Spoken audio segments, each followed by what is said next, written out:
I thought this would be kind of fun to talk about. Capitol Reef National Park.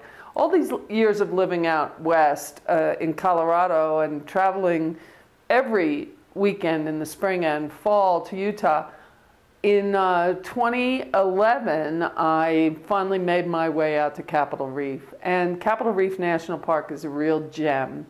It's a mix of... The reef itself is really beautiful. We have a few reefs here in the Southwest, like Comb Ridge, San Rafael Reef, Capitol Reef. And you can see when you're there that it was an ancient ocean, or many ancient seas had come over the area and receded, and over the area and receded. And we're looking down in this photograph from the top of the Burr Trail. The trail came up and kind of switched back through these rocks.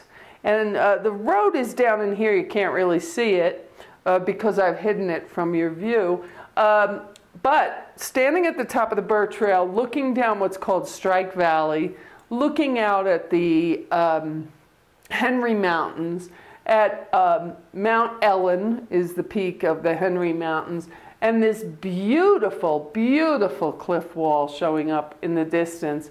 What I really loved about this scene was I favor expansive scenes. You know, I'm from Bayonne, New Jersey, 80,000 people, 3 square miles, right across the river from Manhattan and Staten Island.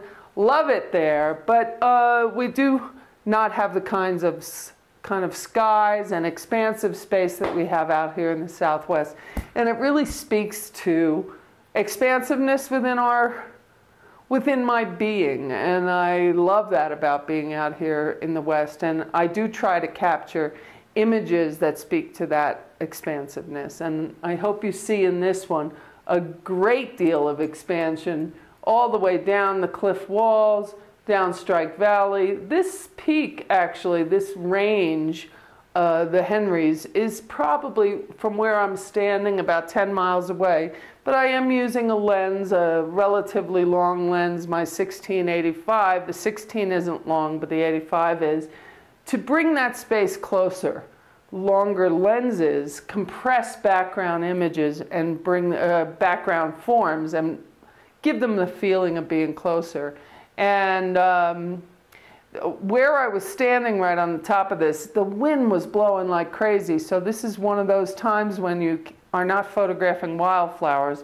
Not that there's wildflowers in January, but you're not also trying to avoid any grasses blowing in the wind. And I just really love this moment because, of course, when it's windy, your ears are kind of cut off from the scene, and all it is about the visual aspect of the framing, and I love that in photography.